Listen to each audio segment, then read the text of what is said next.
I'm gonna try one last time. And if this is how it's gonna be, I'm just gonna have to start doing these things on in person instead of this Facebook Live bull crap.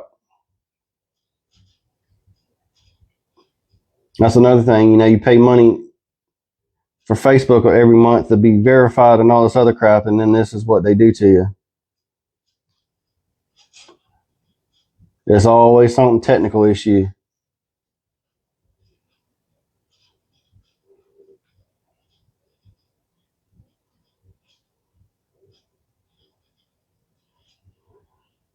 I'm trying again. If you can hear me, Ryan.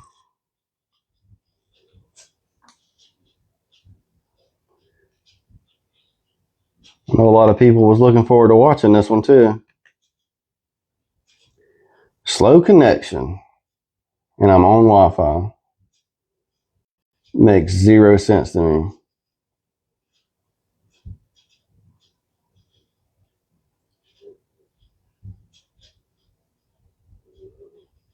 Waiting to see your name pop up, Ryan.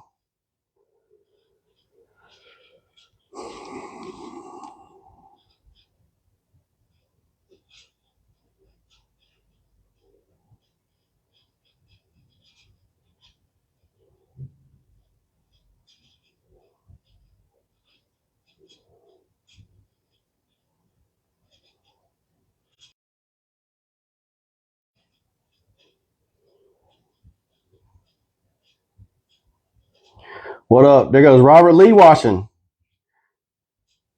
Oh, Robert Lee. That's the man right there. Daggone dude catches more fish. I'll tell you what. I'm gonna have to get it. All right, it says I'm at you, Ryan. Let's cross our fingers, brother. And Robert, I'm gonna get you on sometime. I need to get you on here and talk. Okay, we can hear like somewhere now, ain't we? Man, I don't know what the deal was with that. I had you on my iPad, and then had to switch over to my phone. So, but Oh, yeah, that's what it was. no, That's is what it? it was. Yeah, you can't use an iPad. My fault. I should have told you that. My fault, No, man. no, it's all good. Yeah, I was trying to do it on my iPad, and then yeah, couldn't get it to work. But now I figured it out on my phone. Yep, I'm so sorry, and that's my fault. That's all good, I brother. should have told you that. Yeah, Facebook makes it where you have to use cell phones to do this. You can't use laptops or iPads. Okay, well, yeah, that's good to know. So that makes sense now why it wasn't working. Yeah, well, hey, I know now. That's all good, man. It's all good. It's crazy, man. But what I like about this though is I get to talk to people all over the country and stuff, man. So you can't always do live interviews with people. So Yeah, you know, I everybody's get got that. busy lives and stuff like that. Yeah, I get that. What's up, buddy? Robert Lee. Um, so yeah, now I'm not doing those announcements again for a third time. So I'm just gonna do them at the end of this thing when I get you off. That sounds good, man. we already done wasted 28 minutes of your time. I'm sorry, brother. It's all good, man. All right, so now that I got you on, I know a lot of people was excited about this one.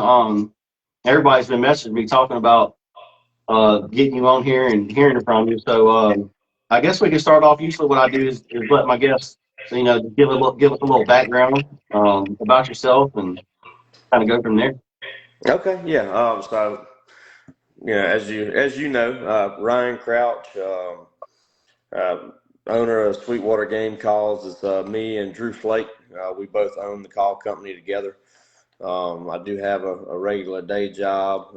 I guess the most important thing about me is that I'm, a father and an outdoorsman and a husband to my wife Lacey. So I got a 14-month-old little girl and he just turned 1 month old boy. So we Oh wow! had a quick turnaround on those two, but yeah, got two little babies. But man, I've been grew up hunting and fishing just like most people who might be watching this right now. That's all I did growing up. Me and Drew kind of grew up cutting our teeth on turkeys together in around Burke County. And so that's kind of what got us started. But yeah, I mean that's pretty much it, man. Just an outdoorsman. I love anything that has to do with habitat management. We own a small farm. When I say farm, I don't mean we don't grow cotton, corn, peanuts. We just have about 200 acres, that we own, that we do, pine trees and habitat management and stuff like that on. So anything habitat related. In college, I did some research with deer at Augusta University, and did some research around the CSRA too. So kind of well versed in all things outdoors, man. That's awesome, dude. You got your hands full with them two new babies there. Yeah, man. Between the babies, Sweetwater, and then I'm also the president of the Briar Creek Heritage Chapter of the NWTF. So Oh, between okay. between all that and a full-time real job, I got my hands full. But hey, I like being busy, so it works out. That works out good. There you go. Well, congratulations on your new arrivals, man. That's awesome. It's a joy. It's a whole nother thing. Different kind of feeling being a father, man. Yeah, It definitely that is for sure. definitely can change you. Oh yeah, without a doubt. Um, so It's, you must it's crazy. so you got to know Mr. Aaron Murphy. Then I had him on one time a while back. Do you know him? Know Aaron? Aaron Murphy? I Yeah, don't know.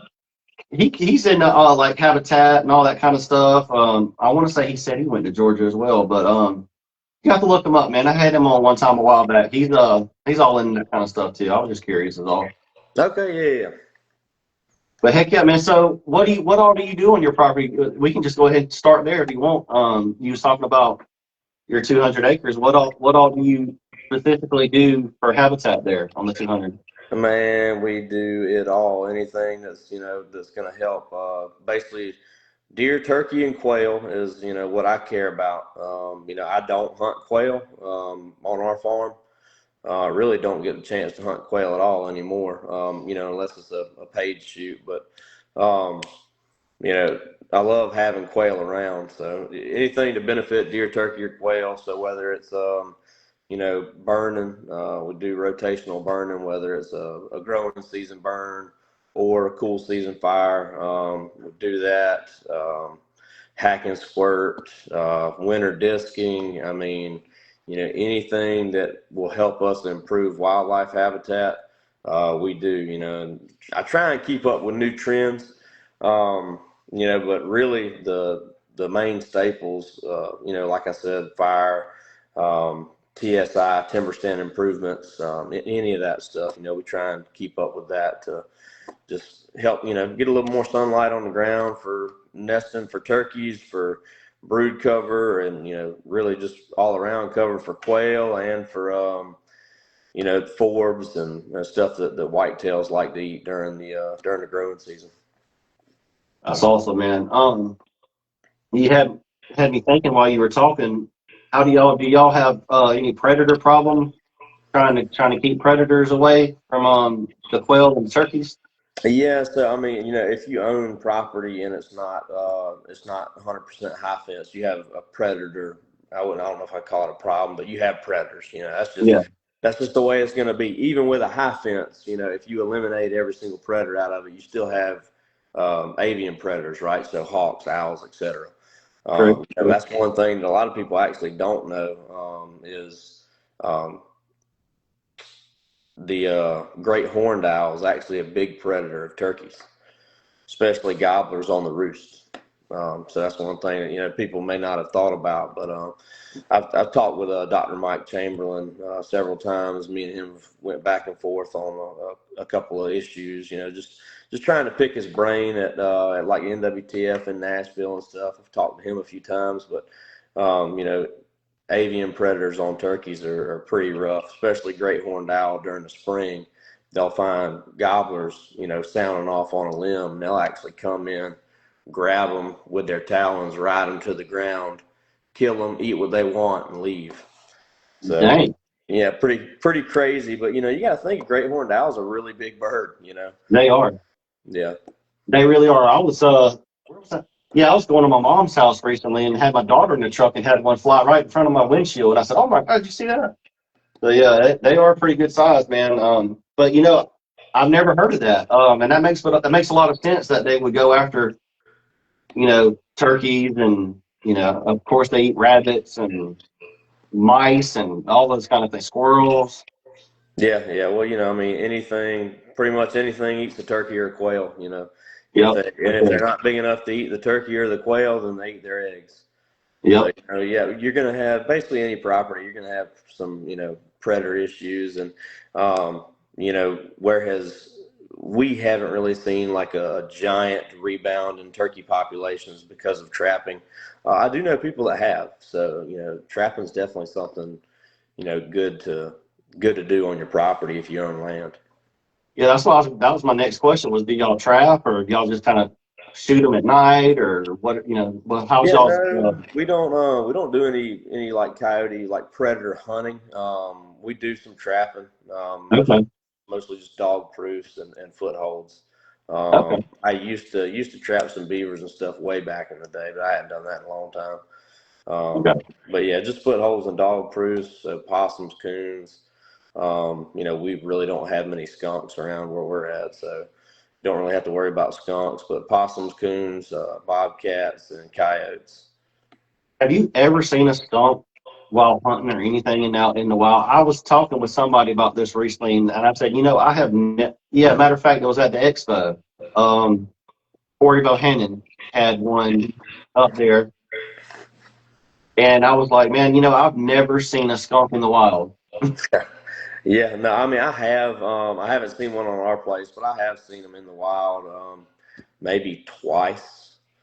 But yeah, I mean it's pretty crazy. When you see them on the sides of roads and stuff. I mean those suckers, you think they're super dumb because they just don't care. They'll just walk right out in the middle of the road and just stand there.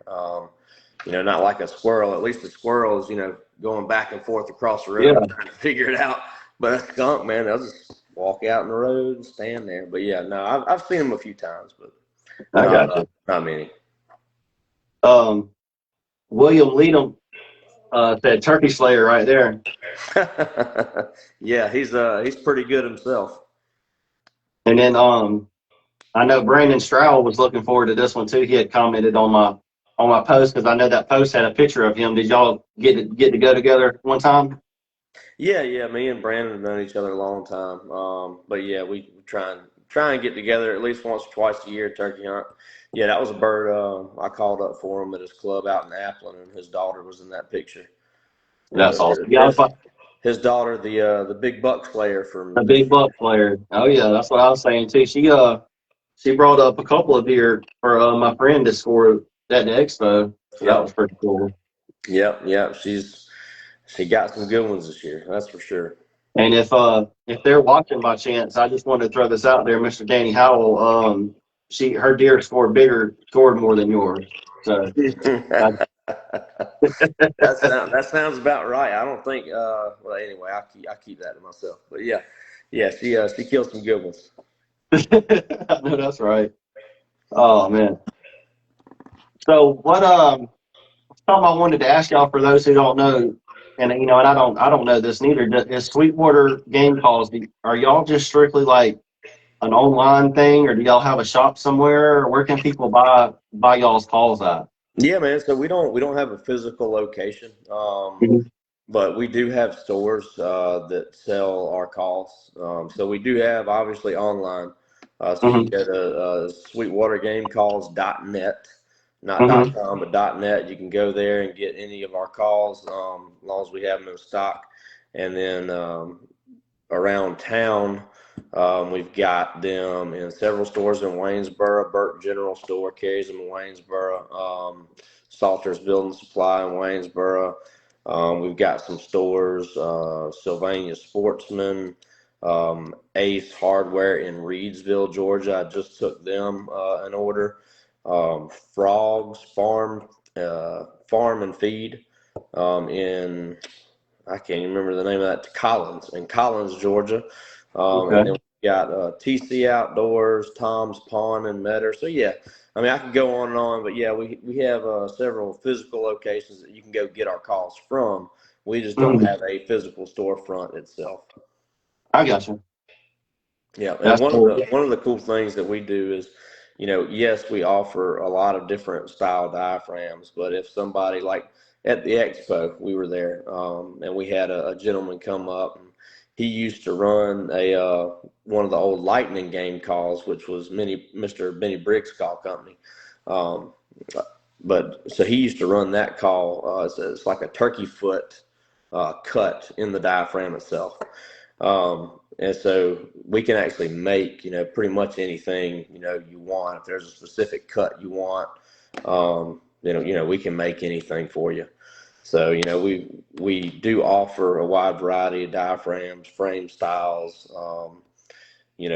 different reeds and stuff, but we can also cut and make anything you want to as far as a turkey diaphragm goes. Yeah. So custom stuff. Yeah, yeah. Like I said, which everything is done by hand. All Yeah. the diaphragms, all that. It's all latex stacking. Everything is done by hand. But you can do any type of cut. If you've seen a cut or if you had a call years back that you love to run and you can't find it anymore, let us know and we'll try and work with you and come up with something that's as close to it as possible, or maybe we can get you something even a little bit better. Heck yeah. How did y'all enjoy the expo, man? Was it what good turnout for y'all, or Yeah, how did it go? it was good. I think there was a little more. There was probably a little more people there last year. Which is weird considering that was the first year. But I mean, we enjoyed it. It's local for us. It's fun. We can go home and sleep in our beds at night. Instead of going off somewhere and doing shows other places, stay in a hotel room. So we love the expo here in Augusta. Yeah, that's awesome, man. I know it was crazy. I kind of thought the same thing. We haven't gotten the numbers or nothing like that yet, but it did also seem to me like it was more vendors last year and more people that came through. Mm-hmm. And to be honest with you, with all the advertising and stuff that I know all of us did, um, I'm not gonna say shock because I also know there's a lot of outside factors involved and stuff like that we have no control in. When it comes to you know I don't know, stuff going on in the world or something. I don't know. Maybe people just didn't have the money or didn't have the time or whatever the case may be. You know what I mean? Yeah, yeah, that's true. So who knows? Maybe we can get a bigger turnout next year. But it was still a pretty good turnout. I would say it was still decent. I did enjoy seeing the kids have a good time. I know Apple and Archers was keeping them involved there at their little area, and all the game wardens, they always do good, and had the kids painting ducks and all kinds of stuff. Man, it was cool to see that. Yep, yep, yep, yeah. Um, It was a good time though, man. We really enjoyed it. Got to sell some calls. You probably saw some little kids walking around blowing on yep. what sounded like a duck call. What it was I did a limited run of some owl calls. We had two different types of owl calls, and one of them, I guess we didn't mill them right, so they didn't sound quite right to me. You could still make it sound like a pretty good owl call, but if you knew what you were doing. But for like somebody who's just getting into turkey hunting, if they were to take that call and blow it, they may not be super impressed with it. And that's what we want, for as far as Sweetwater calls go. We want, when you buy one of our calls, we want you to be impressed with it. We want you to love it. Yep. And I don't want to sell anything that's not going to give that image. So anyway, that limited run of owl calls weren't that great. So I just gave them to kids, to annoy their parents with, really. But, They but were yeah, I coming. mean, they seem to enjoy it. So. They were coming through the front area where I was next to Buckmaster's scoring area, and I seen a couple of them coming through there, blowing on them or whatever. Yeah, yeah. Yeah, but it was a good time, man. We enjoyed the expo, and got to talk to a lot of good people. That's really what it's all about, just networking with people and talking to Yep, them, and talking about the outdoors, talking turkeys. That's what we love to do. that's right. Give me one quick second. I want to, Olivia, you okay? Okay, sorry. I check on my daughter real quick. No, you're fine, man. I understand. I got somebody watching mine, so I don't have to check on them. But She normally she comes in here every now and then, but she's in the next room beside me over here. I was just making sure she was all right. I All got right, you. I got you. but Something I wanted to ask, man, do you do any kind of other hunting besides turkeys or big deer hunting thing? Ducks or? Yeah, yeah. So you mentioned Brandon, me and him and another friend of ours. We started going out west back in 20. I want to say 2014. Started hunting mule deer in Idaho, and then now we've kind of moved around hunting mule deer in a bunch of different states. But yes, I mean I'm a big whitetail hunter. I hate to rank how I feel about certain species and hunting them, but turkeys and doves are probably my top two is turkey hunting and dove hunting. Love both of those. I've got a lab, who's a jam up dog, so I love watching him work. But yeah, I duck hunt, turkey hunt, deer hunt, dove hunt, hunt mule deer. I hunt pretty much everything. And not a big. I will do some squirrel and rabbit hunting every now and then, but not real big on those. Not a coon hunter. Coon hunting's not my thing, but pretty much anything else. We love to hunt them. I got you. For those who might be wondering too, the Sweetwater Game Calls, is that strictly just for turkey calls, or do y'all venture out to like deer calls or anything like that? Or No, so we do. We have obviously, as far as we have a bunch of different types of turkey calls, and then we have locator calls, which be your owl and crow for turkey hunting. But we Mhm. do have a grunt tube, and we are looking to expand, into other areas. So we're looking at doing maybe a coon squall or squirrel calls. Looking at doing more deer calls than just a grunt tube. We actually have some designs for a duck call. Mhm. We haven't gone through with that yet, but we have some designs on a duck call that I think people would really like. It's just something we hadn't gone through with yet. Right now, this is our busiest time of the year, so. Once turkey season's gone, and then we can start, worrying about other things. But yeah, right now we got turkey calls and deer calls. Just a grunt. Okay.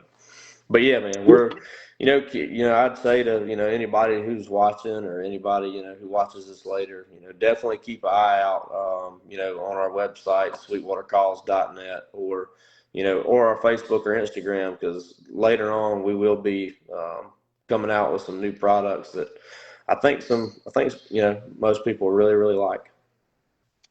I've heard nothing but good things about y'all, man, from a lot of people. I'm not a big turkey hunter. I am going to try and venture into it this year, and Mr. Corey Bohannon is going to try and take me one time, and Yeah, I want to go with him and kind of just let him show me the ropes and just see how it's all done. To be honest, man, and I've had people ask me why, and the answer is like just on my property, I've never seen a turkey. I don't know why. I've yeah. just never Well, seen a turkey. it's one of them things, man. Turkeys, the turkey populations have just been in decline for a long time. Uh, Obviously, I'm not super old. I'm only 35, but the heyday of turkey hunting for me was when me and my partner Drew, and we were cutting our teeth on it back in the mid 2000s. Around like 2000 and probably 7 to 2012, somewhere in there. I mean, it was, if you drove through Burke County, which, is a predominantly farming county, if you drove through Burke County on a light rainy day, pretty much every field you drove by had a turkey or some Yeah, I turkey in agree. the back of it. Hmm. You don't see that anymore.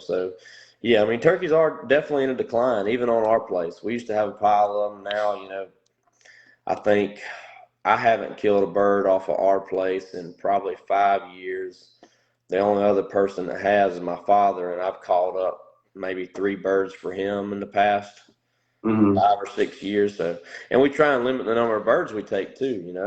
If you have a flock on your place and you have, 3 longbeards, don't go in there and kill 2 of them and just leave one, or dang sure don't go in there and kill all three. Yeah. If I have 3 longbeards, I might kill one, but I'm definitely, trying to leave some around for breeding purposes. But Yeah, it's hard, man, especially with clubs. You have if you're in if you don't own land, which hey, it's not easy, and land's super expensive, and you're in a Hmm. club, um, and you've got a limited number of acres, and you've got 20 guys at turkey hunt. Everybody's wanting to get one, and you wipe out all your long beards. All you got is Jakes left. Jakes don't really breed, so that's just another thing to think about. So there's you could talk to me or talk to somebody who really knows what they're talking about, like some wildlife biologists and stuff, which Hmm. I'm not, but some wildlife biologists about turkeys all day long, and the different things that could be causing their population declines. But yeah, I mean, if just I just say be careful to folks that are that have a big flock of birds. Just be mindful of how many you take off your place. It's definitely a good way to look at it. Yeah. But if you said you don't really turkey hunt, if you start, man, you probably won't ever stop. So just letting you know that if you decide that this is a world you want to step into, just be prepared. That's what I hear from everybody. That I've heard people say that if turkey season was during deer season, that they would give up deer hunting. I was like, wow. I don't know if I could ever do that, but Yep, yep, I definitely would. oh 100%. my God, that's crazy. I could never say that, I don't think, man. But not to say I can't get into turkey hunting, but I mean, look, I've watched the videos and and it looks really exciting. Like I've done the duck hunting, I've done things that are really get your heart pumping, bow fishing, stuff like that.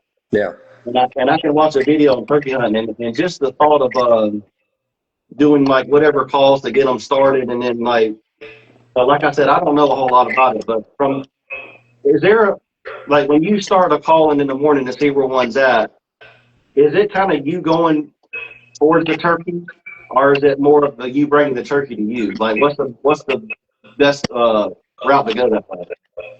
So, like in the morning, if you're using a locator call to find a bird, you want to get, pretty close to him. Obviously, not real close. You get too close, he might see you. And then whenever he decides to fly down, he's not going to fly down where you're at. Yeah, yeah, Um, yeah. but, get within a couple hundred yards of them. But so most of the time, those gobblers are actually, they're gobbling for, really it's a dominance deal. But hens tend to go to the gobblers. So Okay. that's why it's, calling a turkey really is not an easy thing to do, because the gobblers are looking for the hens to come to them, Um, not the other way around. Um, okay. but that's what you're trying to do, is you're trying to call that bird to you. And so there's a thousand different calling styles and little tips and tricks and techniques. Everybody has their different opinions on, but yeah, as far as what your question was asking, Yeah. in the mornings, locating them, whether you're just sitting there and around about where a bird is, whether you're just sitting there and letting him gobble and not doing a locator call, or whether you use like an owl call or something early in the morning. Some people even use coyote calls to get them to gobble, because the biggest thing is, you know, a gobbler is during the spring, he is the man.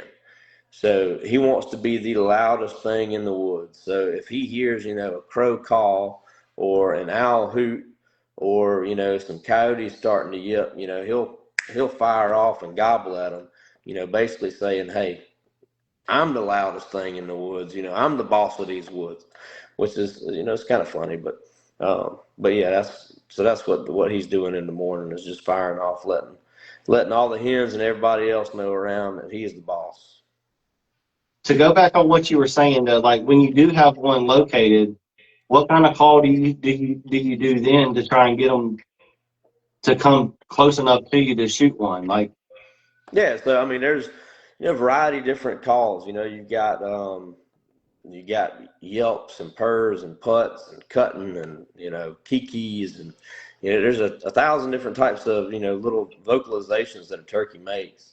And every one is going to be different every single time. That's are all why. the So are all when those are all those hens, or are all those gobbler calls. That's what I'm trying to figure out. Okay, yeah. So all the little things that I just mentioned, all turkeys do, right? Okay. So Okay. hens and gobblers do. But Okay. so like when it comes to, you don't really hear like gobblers or jakes yelping that much. Uh-huh. Now they do. They definitely do. That's actually so in like a competition setting, like a Jake Yelp would actually be a call that they might say, hey caller, if you're doing a turkey calling competition, they Yeah. might say, hey caller, give me your best Jake Yelp. So that is a vocalization that they do, but it's not really one that you use a lot of times while hunting. Now Yeah. you can obviously do that to, if you wanted to do some hen sounds and then a Jake yelp in there, you're letting that gobbler that's listening to it know, hey, there's a hen over there and she's got a Jake with her. So, that may be something that entices him to come in. Um, but yeah, I mean, there's a bunch of different vocalizations that they make. But as far as like one specific call that I would do to bring a bird in, who knows, man? It just depends on the situation. Yeah. Some birds they don't want those loud cuts that pop pop pop pop pop. They don't want that. They want to hear some soft yelps. Really tall. Yeah, Yeah, I've heard other people say that. Yeah. yeah. But then if sometimes you get a hot bird and you can't let up on him, you got to just pop pop pop pop pop pop pop yop yop yop. You got to really lay on that call hard, and he'll be gobbling, cutting you off. So yes, Saxon. I'm super nervous to hunt with a game warden. But no, but there's just a bunch of different vocalizations that that you'll hear, and that you can use to call in birds. I got you. Yeah, I was just curious about that, man. Like I said, I'm a newbie, so I'm it sounds to me though like turkeys and big bucks and stuff like that are very similar because if if you're grunting or something like that, you're another buck, bigger buck here that he's the man and he's thinking he's the man, so he's going to come investigate. Kind of similar to what you were just saying. Yeah, yeah, yeah, and that's the thing. Like with Jake Yelps, you don't really use Jake Yelps and stuff a lot when you're hunting, but you can, and you can Yeah. use them with success. Mostly, it'd be if you're comparing it to deer hunting, mostly it'd be like doe bleats.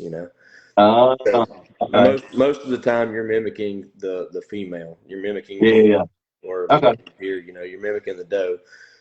But yeah, throwing in like it would be similar to basically doing mostly different cadences of doe bleats and sounds like with a deer, and then Gotcha. every once in a while maybe throwing in a grunt. You know, Yeah. whereas with deer, it's a lot more grunting, some doe bleats, a snort wheeze here or there, Yeah. rattling, to mimic fighting. Yeah. We do that with turkeys, with a fighting purr is the name of the sound that they make, but it's a purr back and forth. So that's another thing that you can have really good success with turkeys is a fighting purr, and you can do that on diaphragm. You can do that on slate or crystal calls. Some people can even do it on a box. I can't, but yeah, I mean you can use all those calls for different vocalizations. Do you have one nearby or with you to show everybody or what? Yeah, well, I mean, as far as calls go, I've got some calls near me. I don't have any. So like this is this would be our Riverwood V, which is your standard V cut call. If you've run like a Woodhaven Red Wasp would be a very similar call to this. Okay. But that's just our diaphragm.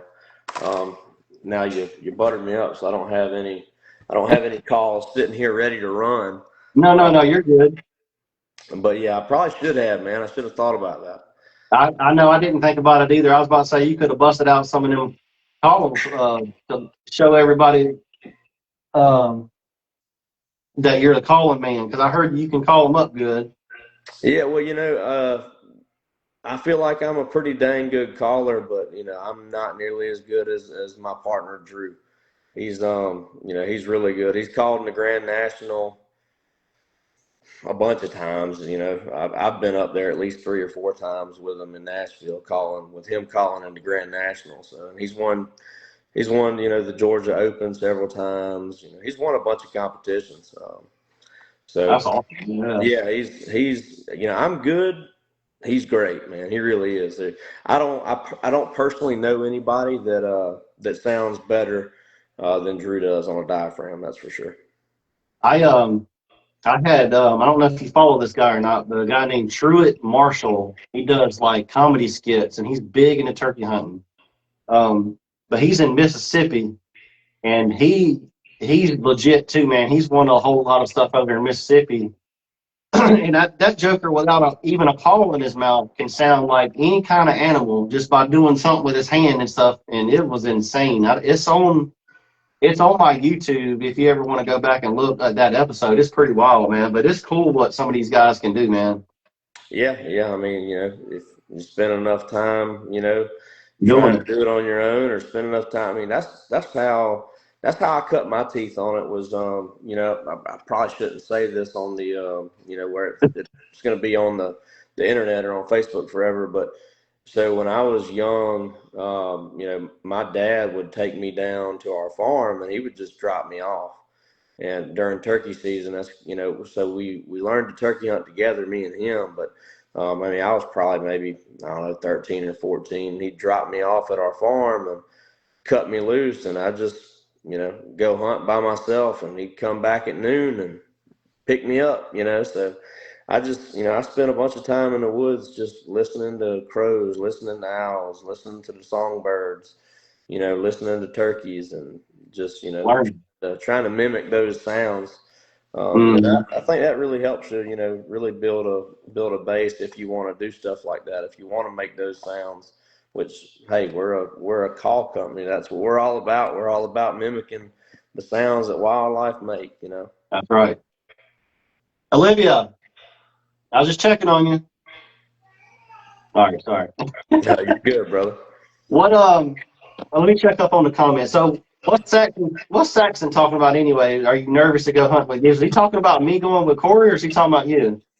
I don't know if he's talking about you, but I am going hunting with Saxon.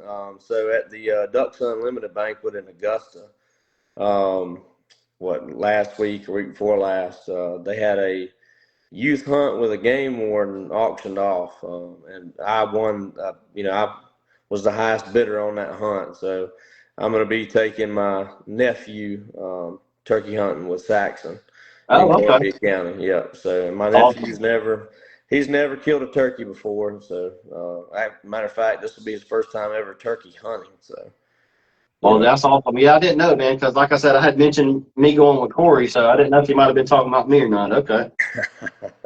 Ain't no telling. As long as I just got to keep an eye on those guys. You got to, man. You got to. No, man, those guys are good guys, though, man. I They talk are. about that all the time. I don't know how all the other areas are in the country, but we're blessed to have the game wars that we have, because they really help out with the kids and the community, and it's great, man. Yeah, no, I agree with that. I was actually thinking about that the other day, especially after the Outdoor Expo. Just, when I was growing up hunting not to talk bad about anybody, but the game You're about wardens to we say have, you're fixing to say what I was thinking too. yeah, I mean, but the game wardens we had, you just kind of, you saw them, on WMAs, or you saw them, Yeah, doing whatever, doing license checks. But man, I mean, these young guys that we have now in the CSRA are, they're out there in the community doing things, and that's what we're all about. So, same here. I love to see that when it comes to like the kids. So like I said, I'm the chapter president of the Briar Creek Heritage chapter of the NWTF in Waynesboro. Uh, Uh, and so we're having our first Jake's event in May.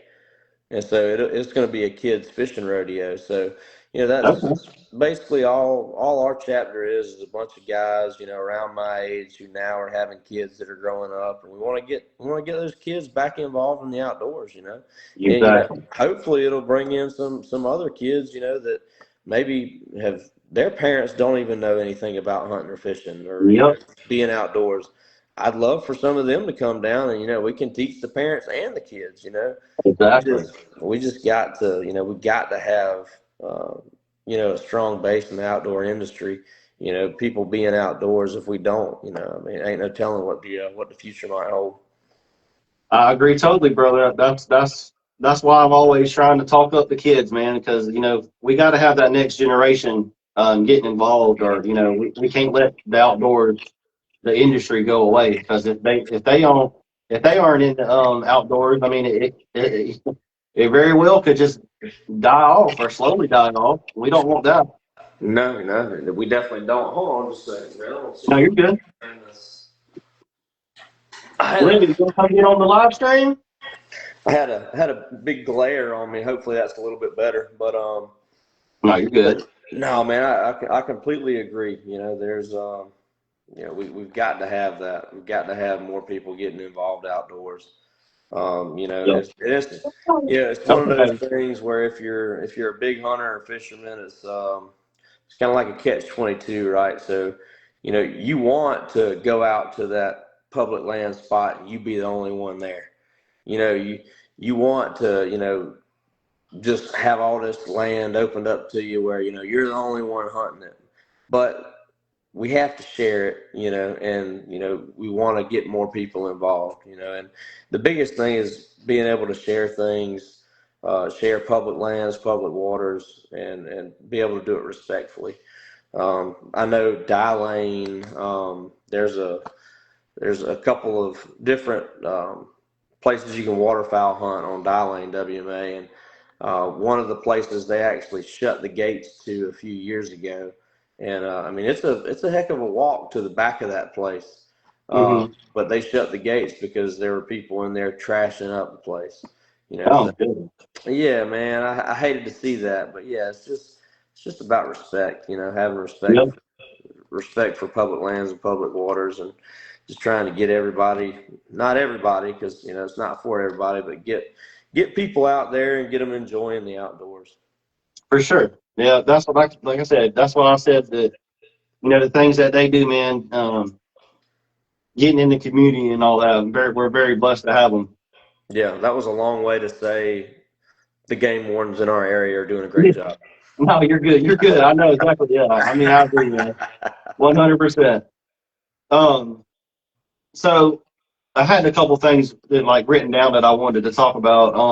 Yeah. What is your favorite or best call that Sweetwater makes? That is your personal favorite. Ooh, that's a tough one, man. So, obviously, it's got Sweetwater's name on it, and so if I'm not going to sell a call that I don't believe in, Uh huh. and that I don't think is great, that's just plain and simple. If it has Sweetwater's name on it, I'm going to back it 100%, and I'm not going to put anything out. Me or Drew, neither one of us are going to put anything out that's not top notch. Having said that, when it comes to my vest, I carry a box call, I carry a slate call, and I carry three diaphragms that I absolutely. Those are the three calls, or that's the setup that I have to have in my turkey vest. So that is a Pro Bat, the Sweetwater Pro Bat, which is a bat wing cut call. It's a Hmm. three reed. It's also probably one of our top selling calls. So that call, the record book call, which that's a long story, but that call's got a backstory to it. But the record book call is one of the ones that I always carry. And Tom's Downfall, which is another batwing style cut call, but it's a two reed, so it's a Hmm. lot. You can't get as hard with it when you're cutting, but it does soft stuff really really well. Really That was my soft next cuts. question. Yeah, that was my next question. Was like the difference in the three. Like, so I'm pretty sure you're going to tell me something along the lines of like each one of those box, slate, or diaphragm all have their uses for certain situations. Yeah, Would that for sure. would that be true? Okay. Yeah, for sure. And and when it comes to like a slate, right? So you have a slate and you have a striker. I'm actually up here in Atlanta right now, so I'm not at home. I don't have all my calls with me, but Uh-huh. I'd love to be able to sit here and hold a call, and show them to you, but I just happened to bring this one up, the one I showed you a Yeah. minute ago. I happened to bring that one up for my uncle. But so anyway, when it comes to like a pot call, a slate call, you have strikers that you scratch the call with, and each one Hmm. of those strikers is a different type of wood, can make different sounds on the call. So just by changing a striker out, you can kind of sound like a totally different hen doing the Uh-huh. same call. And with a box call, I like a box call because you can get really loud. You can get louder, like on a windy day. Uh-huh. Box calls are great for windy days. You can get super loud. You can get really aggressive on them. You can cut real hard on them. So I always keep a box in my bag for trying to reach out there to strike one up way off, or for windy days. Each one of those three diaphragms for different uses. One's a lot raspier. The record book calls kind of a raspy call. Whereas the bat wing, our pro bat's a medium rasp call, but it's a do-all call. I mean, I can key on it, I can cut on it, I can soft yelp, I can purr. There's pretty much nothing I can't do with that call. And then that Tom's downfall is just it's a perfect little two-reed call that you can just get real soft and do really, really good soft calls on. Okay. I heard a lot of other guests I've had on before have said they all kind of agreed that one of the biggest mistakes that people can make is to overcall and call too much. Would you agree with that? I would, with the exception, like kind of I mentioned earlier, Like you got a bird, like you're talking about like when you need to be aggressive. yeah. There's sometimes when you need to be aggressive and you need to call a lot. Now those times are if you're a turkey hunter and you go in the woods, just say you're a weekend warrior and you hunt Yeah. every weekend of the season. More times than not, you don't need to be that aggressive. But sometimes you get on a turkey that's really, really hot and he's hammering and hammering. And when you lay off of him, he shuts up. But if you start back, he keeps hammering, keeps gobbling. I would bear down on that sucker and trying to get him fired up and get him running Yeah. in. But like I said, those are few and far between. You don't really find turkeys. If you're a weekend warrior, you're not gonna encounter that more than maybe three times in a season. Uh, Okay. but yeah, the biggest mistake most people make is over calling or calling, when you don't need to call. Because I would say the majority of the time, the less the better. I heard somebody, or I didn't hear, I read a comment one time recently actually, where somebody said something along the lines of people like maybe even like right now, leading up to turkey season, will go into an area and try and locate turkeys and stuff like that with calls, and them basically saying that that's like a huge mistake because I don't know what point they were trying to make, but maybe you can help me out here. But would that be kind of like pressuring them too much, maybe, or something? Yeah, so you're a big whitetail hunter, right? Yeah. Well, a gobbler is just like they don't live as long, but a gobbler is just like an old buck, man. When if you ever hunt food plots, Yep. all right, so you go to sit on a food plot, you haven't sat on it all year. You sit on it opening day of rifle season. Just say you see 10 deer. Well, the next time you go sit in that food plot, you probably see like seven. And then Yeah. the next time you sit on it, you see like five or four.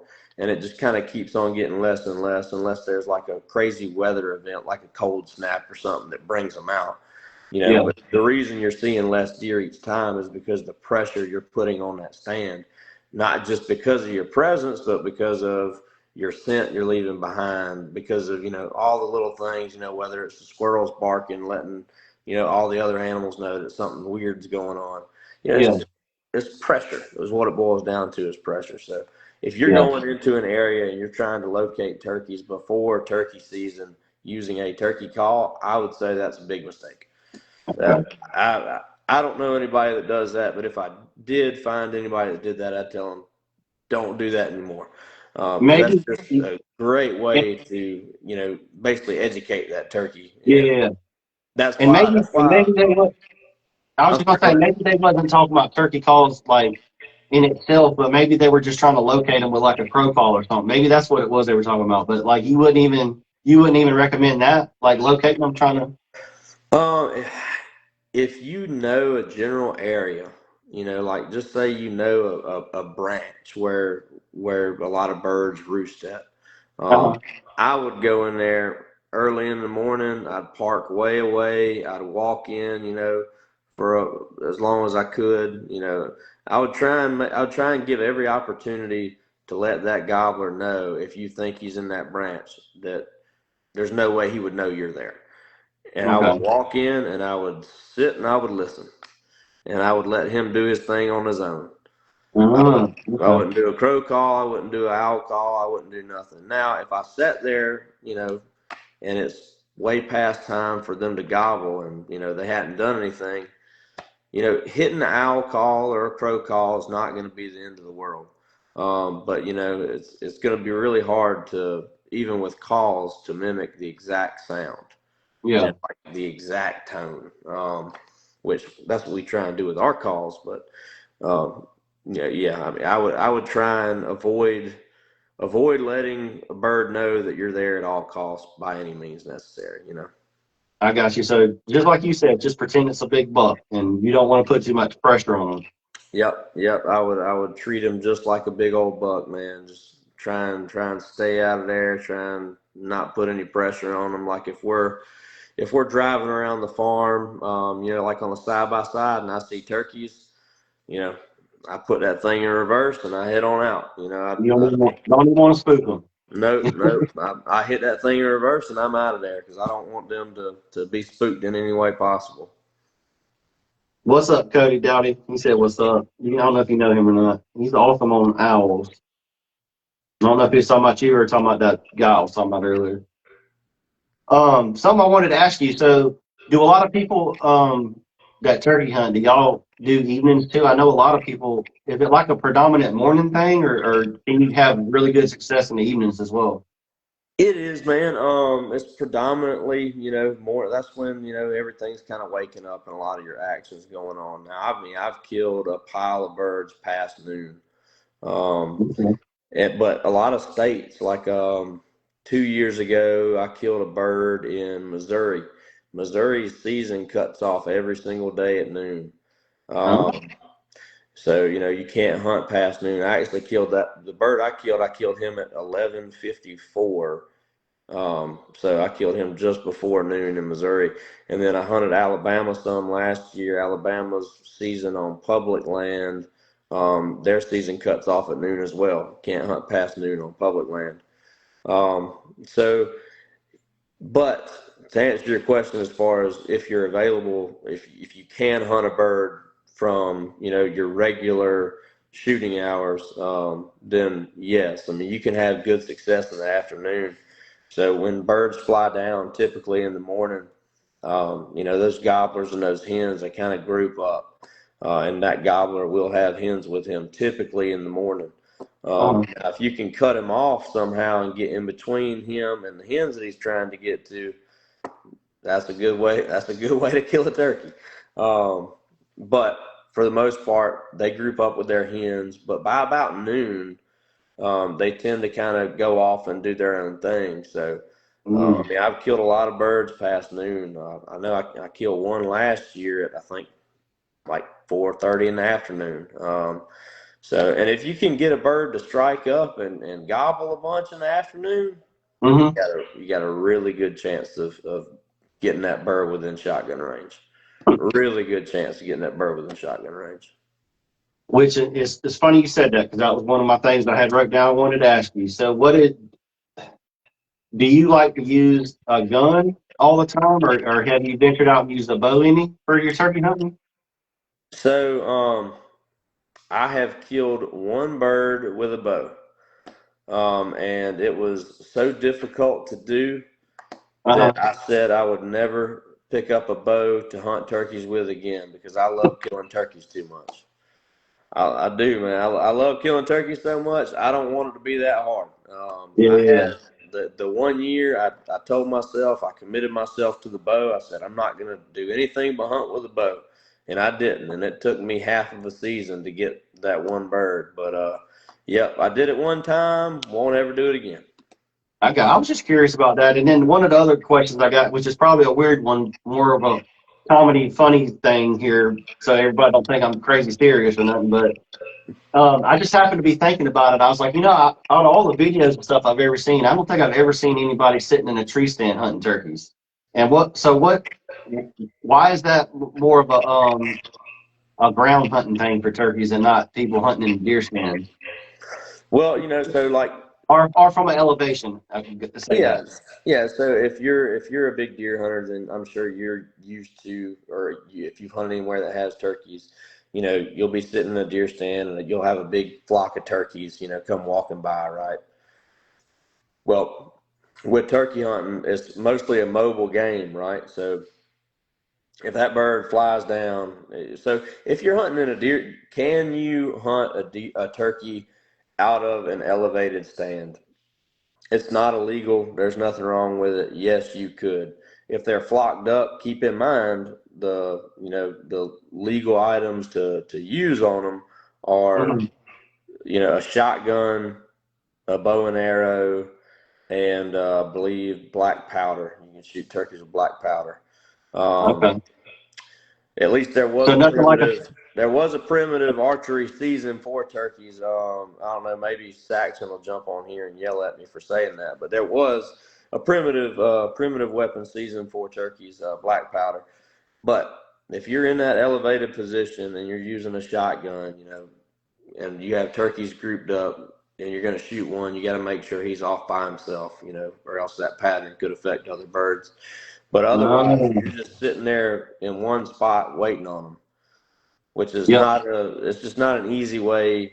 It's not the most effective way to hunt and harvest turkeys. I Um, understand. Because yeah, you got to kind of move, be able to move around and be mobile. yeah, you've really got to. I mean, could you sit in the stand and kill a turkey? Yes, you can. But it is definitely not an effective way to do it. I mean, I was just you curious. got to be Like I able said, to move around. I know that wasn't a serious question, but I was just curious, man, because Well, I was looking it up I've and I was gotten like, yeah, asked that question before, man. I mean, I've had several people ask that question before, and it's like, yeah, could you? Yeah, you could. You could yeah, definitely do it. It's just it doesn't make a lot of sense if your for sure. goal is to kill a turkey. I understand, and because of the biggest thing is the mobile. You want to be able to be mobile, so I understand. Yep, yep. Moving around is part of the game. Being able to, it's kind of like a chess match. Being able to move around to cut them off where they're going, or Yeah, yep. that makes sense. Well, heck yeah, man. Anything else you want to cover about Sweetwater before I let you go? I don't want to hold you up all night. No, Plus, you're I good, got. man. Yeah, yeah. We've been going for a little while now. No, I'm sorry, brother. Yeah, I didn't. I just noticed the time. I was like, wow, man. But when you get to start and talk about hunting, man, you can. It's crazy. You can just keep on and on and on. yeah, man, we could sit here and do this for 3 more hours. It wouldn't bother me one bit. But no, I just would encourage anybody who watches this, that is a turkey hunter to go check out, our calls, man. Sweetwater calls, sweetwatergamecalls.net is our website, and then we also have social media, Sweetwater Calls on Instagram and Facebook. So we have those that y'all can check out. We're trying to put out more content. That's one thing we hadn't been great about. We've been really focused on the calls and making our calls the best they possibly can be.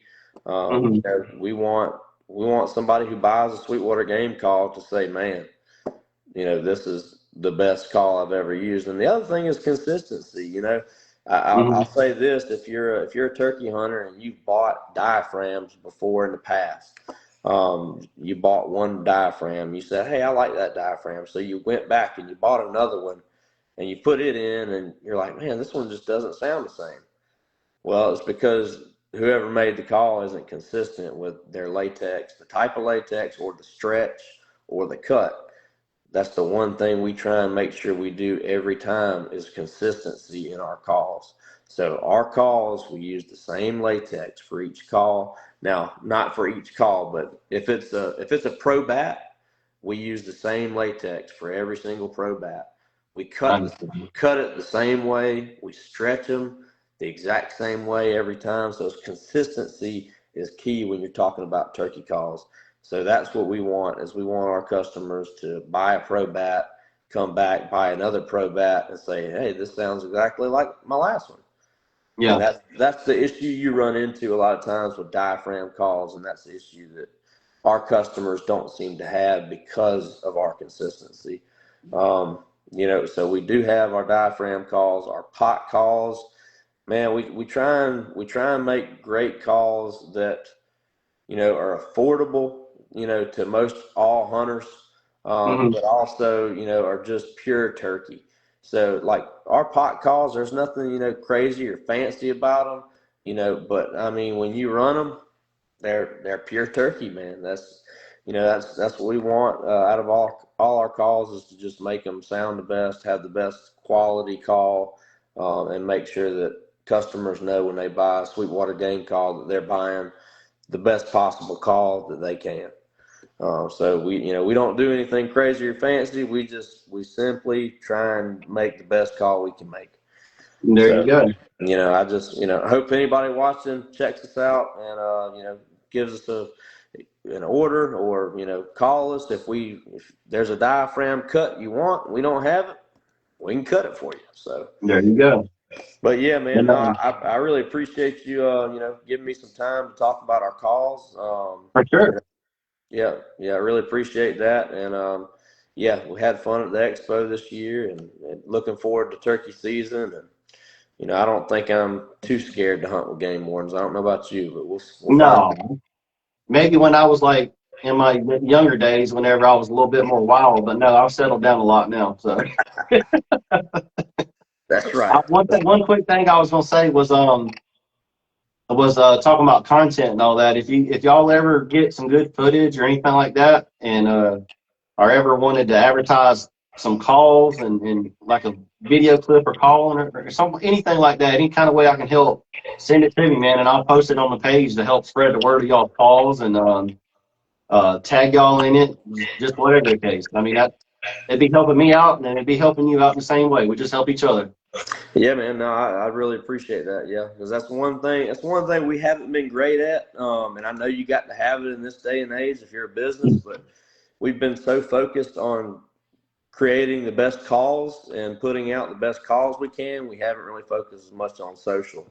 But hey, we will definitely got to try and start that. But yeah, I appreciate you letting me know that. Yeah, for sure. Anytime, man. Any kind of way I can help, send me something, man. I will definitely post it and get some eyes on it for y'all. Oh, thanks, Brent. Appreciate that, brother. Yes, sir, man. Well, enjoy your time up there in the ATL, brother, and be safe, have safe travels. And if I don't talk to you again before then, I hope you have a great turkey season, and send me some pictures when you get some, brother. Yeah, man. Well, good luck in the woods this spring, and stay safe out there, brother. I sure will, man. You take care, brother. I enjoy talking to you, man. Yep, same here, Brent. Appreciate you. Yes, sir. Take care, brother. All right, gone. Bye-bye.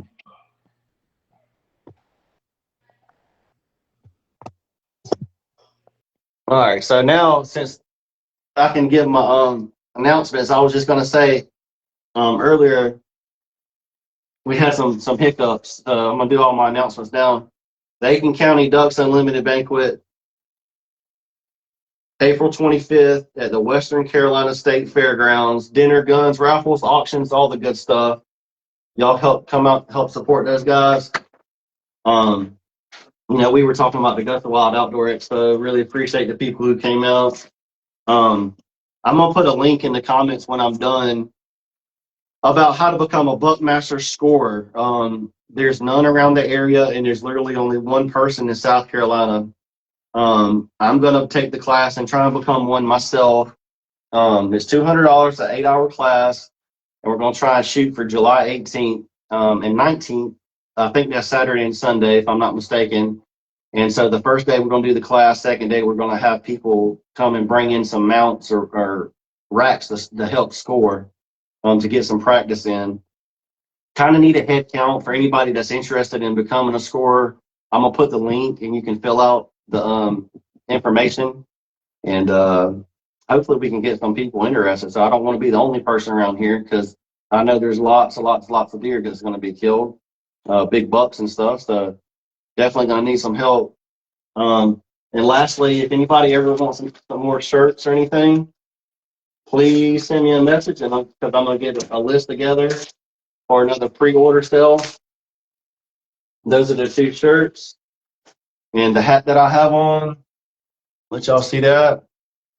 That's the Richardson that I got on, and this is the Zap. It's got like the little holes in the back. I don't know if y'all can see that all around, but I really like this one just as equally as this one because of the holes. It lets your head breathe. Really nice. Hopefully I'm not forgetting anything, but if I did, I'm sorry. So I'll put some stuff in the comments for y'all, and I appreciate everybody that watched, like, comment, share. That all those things help me out. And I will see y'all next week with another great guest. And see y'all then. Y'all take care.